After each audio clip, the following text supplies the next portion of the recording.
First ಕನ್ನಡಕ್ಕೆ ಸ್ವಾಗತ. ನಾನು ಉಮರ್ ಫಾರೂಕ್. ಬಿಹಾರದ ರಾಜಕೀಯದಲ್ಲಿ ಇವತ್ತು ಬಹುದೊಡ್ಡ ಇತಿಹಾಸ ಸೃಷ್ಟಿಯಾಗಿದೆ.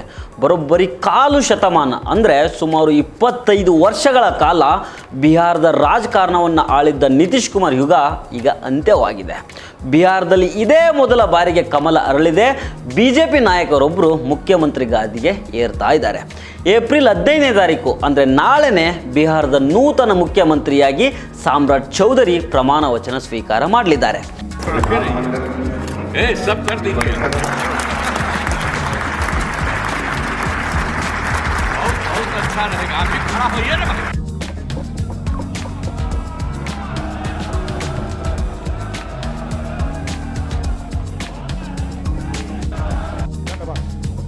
BJP ಶಾಸಕಾಂಗ ಪಕ್ಷದ ಸಭೆಯಲ್ಲಿ ಇವರನ್ನು ಅವಿರೋಧವಾಗಿ ಆಯ್ಕೆ ಮಾಡಲಾಗಿದೆ. ಹಾಗಾದರೆ ಬಿಹಾರದಲ್ಲಿ ಇತಿಹಾಸ ಬರೆದ ಈ ಸಾಮ್ರಾಟ್ ಚೌಧರಿ ಯಾರು, ಇವರ ಹಿನ್ನೆಲೆ ಏನು ಅನ್ನೋದನ್ನು ಡೀಟೇಲ್ ಆಗಿ ನೋಡ್ತಾ ಹೋಗೋಣ. ಈ ವಿಡಿಯೋವನ್ನು ಕಡೆ ತನಕ ಮಿಸ್ ಮಾಡದೆ ನೋಡಿ.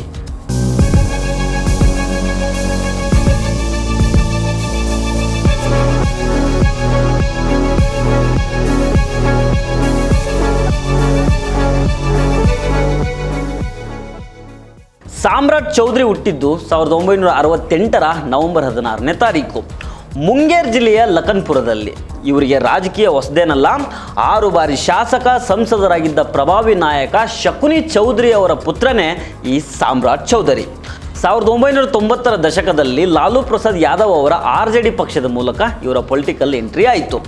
ಪರ್ಬಟ್ಟಾ ಕ್ಷೇತ್ರದಿಂದ ಗೆದ್ದು ಬಂದ ಇವರು 1999ರಲ್ಲೇ ರಾಬ್ರಿ ದೇವಿ ಸರ್ಕಾರದಲ್ಲಿ ಕೃಷಿ ಸಚಿವರಾಗಿದ್ದರು. ಸಾಮ್ರಾಟ್ ಅವರ ರಾಜಕೀಯ ಪಯಣ ತುಂಬಾ ರೋಚಕ ಆಗಿದೆ. RJD ತೊರೆದು 2014ರಲ್ಲಿ JDU ಸೇರಿದ ಇವರು ಜೀತನ್ ರಾಮ್ ಮಾಂಜಿ ಸರ್ಕಾರದಲ್ಲಿ ನಗರಾಭಿವೃದ್ಧಿ ಸಚಿವರಾದರು. ಆದರೆ 2017ರಲ್ಲಿ ಕಮಲಪಾಳೆ ಸೇರಿದ ಮೇಲೆ ಇವರ ಅದೃಷ್ಟನೇ ಬದಲಾಗುತ್ತೆ. BJPಯಲ್ಲಿ ರಾಜ್ಯ ಉಪಾಧ್ಯಕ್ಷರಾಗಿ, MLC ಆಗಿ, ಪಂಚಾಯತ್ ರಾಜ್ ಸಚಿವರಾಗಿ 2023ರಲ್ಲಿ ಬಿಹಾರ್ BJP ರಾಜ್ಯಾಧ್ಯಕ್ಷರಾಗಿ ವೇಗವಾಗಿ ಬೆಳೆದರು. ಇವರ ಬಗ್ಗೆ ಒಂದು ಇಂಟ್ರೆಸ್ಟಿಂಗ್ ವಿಚಾರ ಇದೆ. ಆರಂಭದಲ್ಲಿ ನಿತೀಶ್ ಕುಮಾರ್ ವಿರುದ್ಧ ತೊಡೆ ತಟ್ಟಿದ್ದ ಸಾಮ್ರಾಟು ನಿತೀಶ್ ಅವರನ್ನು ಅಧಿಕಾರದಿಂದ ಕೆಳಗೆ ಇಳಿಸೋ ತನಕನೂ ನನ್ನ ತಲೆ ಮೇಲಿನ ಪೇಟವನ್ನು ತೆಗೆಯೋದಿಲ್ಲ ಅಂತ ಪ್ರತಿಜ್ಞೆ ಮಾಡಿದ್ರು.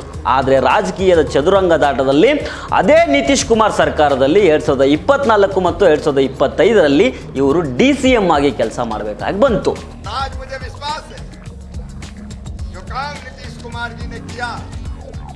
हमारे यशस्वी प्रधानमंत्री श्रीमान नरेंद्र मोदी जी के नेतृत्व में श्री सम्राट चौधरी जी उसको बहुत तेजी से और ऊंचाइयों पर ले जाएंगे. प्रधानमंत्री जी का बिहार से अलग तरह का लगाव रहा है और पिछले दिनों केंद्र सरकार ने जो विकास के काम यहाँ किए वो भी उदाहरण है. आज मेरा मन आनंद से भरा हुआ है, प्रसन्नता से भरा हुआ है कि नीतीश जी के मार्गदर्शन में, प्रधानमंत्री जी और केंद्रीय नेतृत्व के आशीर्वाद से बिहार में विकास की एक नई गाथा लिखेंगे सम्राट चौधरी जी. ಅಷ್ಟಕ್ಕೂ BJP ಇವರನ್ನೇ CM ಮಾಡೋದಕ್ಕೆ ಕಾರಣ ಏನಿದೆ ಗೊತ್ತಾ? ಬಿಹಾರದಲ್ಲಿ ಲವಕುಶ ಸಮುದಾಯ ಅಂತ ಹೇಳ್ತಾರೆ, ಕುರ್ಮಿ ಮತ್ತು ಕೊಯ್ರಿ. ಈ ಸಮುದಾಯದ ವೋಟ್ ಬ್ಯಾಂಕು ಬಿಹಾರದಲ್ಲಿ ಬಹಳ ದೊಡ್ಡದಿದೆ. ಸಾಮ್ರಾಟ್ ಚೌಧರಿ ಅವರು ಹಿಂದುಳಿದ ವರ್ಗದ ಕುಶ್ ಸಮುದಾಯಕ್ಕೆ ಸೇರಿದವರು. ಈ ಬೃಹತ್ ಮತ ಬ್ಯಾಂಕನ್ನು ಸೆಳೆಯೋದೇ BJPಯ ಮಾಸ್ಟರ್ ಪ್ಲಾನು. ನೇರ ನುಡಿ ಹೆಸರಾಗಿರುವ ಸಾಮ್ರಾಟ್ ಚೌಧರಿ ಪಕ್ಷದ ಸಂಘಟನೆ ಮತ್ತು ಅಧಿಕಾರದ ನಡುವಿನ ಪ್ರಬಲ ಕೊಂಡಿಯಾಗಿದ್ದಾರೆ.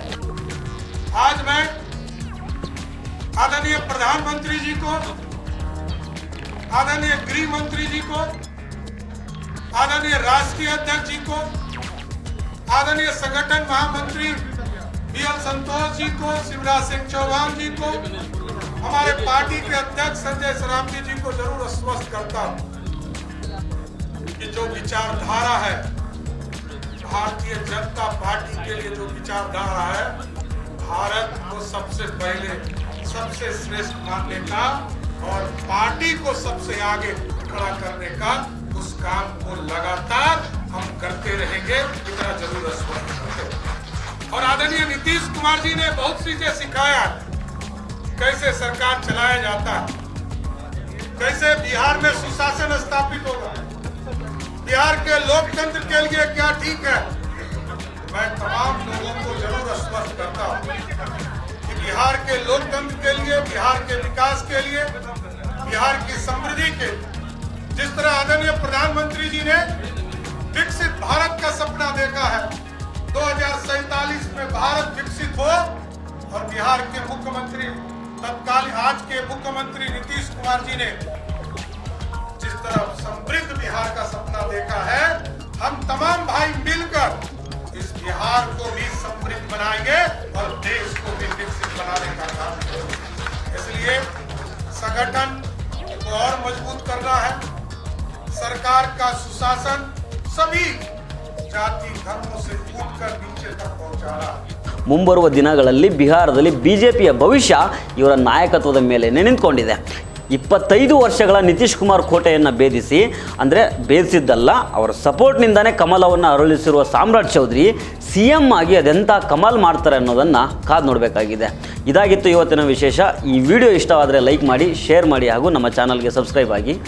ನಮಸ್ಕಾರ.